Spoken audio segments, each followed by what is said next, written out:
Late at night, on a seemingly ordinary bus ride across Manitoba, a scene so violent and horrific unfolded that it would leave an indelible mark on all who heard about it. This is not just a story of a random, brutal act, but a tale that challenges our understanding of justice, mental health, and safety. Today, we delve into the chilling case of Tim McLean, a young man whose tragic end came at the hands of another passenger, Vincent Li. What happened on that Greyhound bus speaks to our deepest fears of the unpredictable dangers lurking in everyday life. Let's explore one of Canada's most horrifying true crime stories.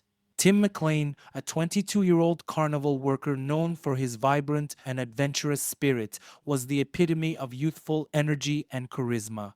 Born and raised in the close-knit community of Winnipeg, Manitoba, Tim was a magnetic presence, always the life of the party.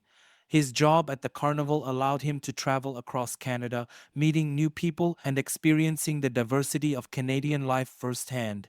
This nomadic lifestyle was not just a job for Tim, it was an adventure, one that resonated well with his free spirited and outgoing personality. His friends and family remember him as someone who could light up any room with his smile and who never shied away from a chance to make new friends or explore new places.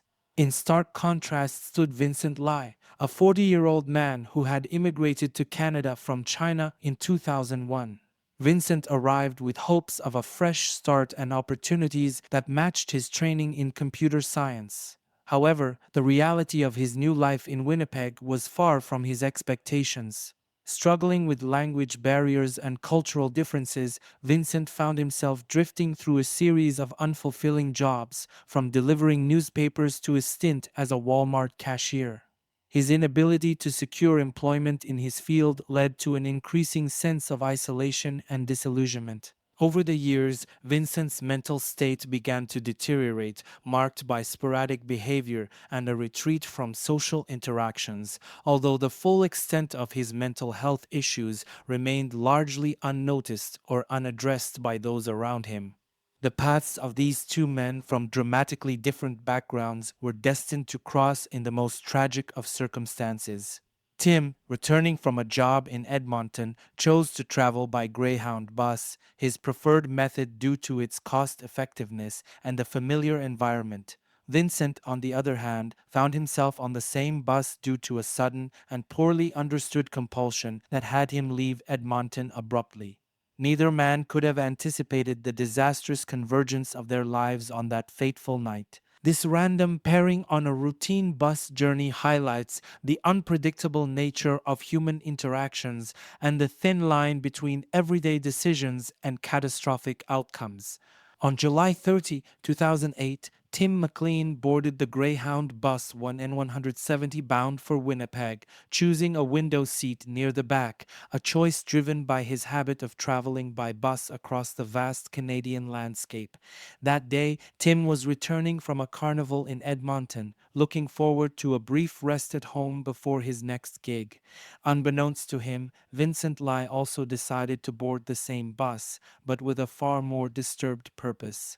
Earlier that day, passengers noted Vincent's odd behavior. He seemed agitated, murmuring to himself, and constantly shifting in his seat. His demeanor grew increasingly unsettling as he changed seats multiple times throughout the journey, finally settling near the front after initially boarding. This erratic behavior caught the wary eyes of fellow travelers, though no one could predict the gravity of what was to come.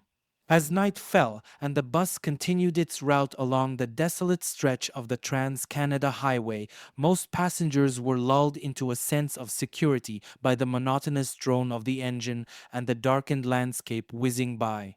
The calm was shattered when Vincent Li, who had quietly moved to sit next to Tim McLean, suddenly produced a large knife. Without warning, he began stabbing Tim, who was listening to music and resting with his eyes closed.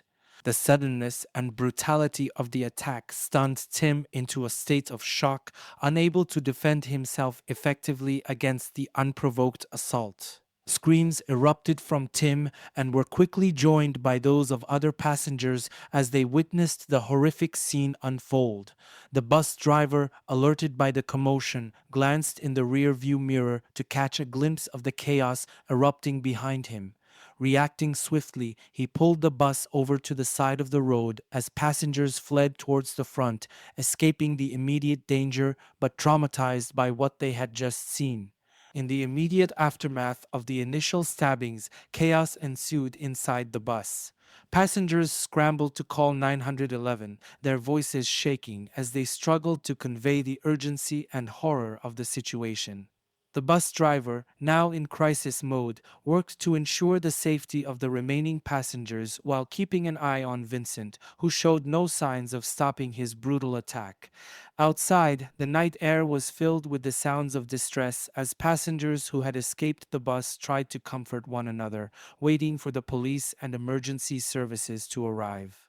In the terrifying moments following the attack, the bus driver acted quickly, ensuring the immediate safety of the passengers by evacuating everyone and securing the bus. As panic set in, he led the terrified passengers to the relative safety of the roadside, far enough to protect them from any further harm from within the bus, yet close enough to keep an eye on the situation unfolding inside. The passengers, in shock and horror, supported each other, some sobbing uncontrollably, others in a state of disbelief, calling loved ones to inform them of the nightmare they had escaped. The driver, with notable composure, dialed emergency services, providing them with precise details of their location and the gruesome scene on the bus. He described Vincent Li's unpredictable behavior and the severe threat he still posed, barricaded inside with the gravely wounded Tim McLean. His quick thinking and calmness under pressure were pivotal in preventing further harm and ensuring that help would arrive as quickly as possible. Upon the arrival of the police, a tense standoff ensued. The officers found Vincent Li inside the bus, where he had created a barricade. Attempts at negotiation commenced but proved futile as Li was unresponsive to verbal commands, deeply entrenched in his delusional state. This prolonged standoff highlighted a critical moment for law enforcement, balancing the urgency of arresting the assailant with the need to prevent further violence. The incident raised immediate public safety concerns and sparked debates over emergency response protocols in situations involving mentally unstable assailants. The police's cautious approach, prioritizing containment and negotiation over immediate force, was scrutinized. While some praised the restraint shown, others argued it risked further harm, not just to the victim, but potentially others should the attacker have found a way to escape or harm additional hostages. This moment of crisis illuminated the challenges faced by law enforcement when dealing with unpredictable, mentally ill individuals committing violent acts. It spurred discussions on the need for specialized training in mental health crises, a topic that would resonate in public safety policies and training programs in the years to come. This incident served as a stark reminder of the delicate balance between preserving life and ensuring public safety, prompting a reevaluation of strategies used in handling similar crises nationwide.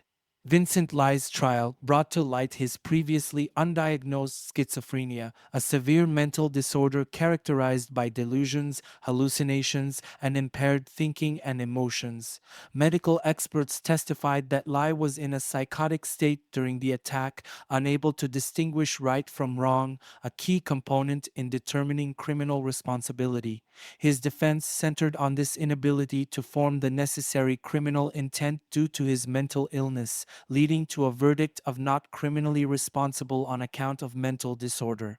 This verdict meant that Lai was sent to a high-security psychiatric facility instead of prison, reflecting a legal recognition of his mental illness as a mitigating factor in his criminal actions. The Lai case underscored the Canadian legal system's progressive approach to dealing with mentally ill offenders. Canada's use of the not criminally responsible NCR defense is designed to ensure that individuals who commit crimes while suffering from severe mental health issues receive treatment rather than punishment. This approach aims to rehabilitate and eventually reintegrate such individuals into society under careful supervision if they are found to no longer pose a threat. However, the application of this defense has often sparked debate regarding public safety, the rights of the accused, and the potential for reoffending. The public reaction to Vincent Li's verdict was mixed, with a significant portion of Canadian society outraged that he could one day be released without a criminal record.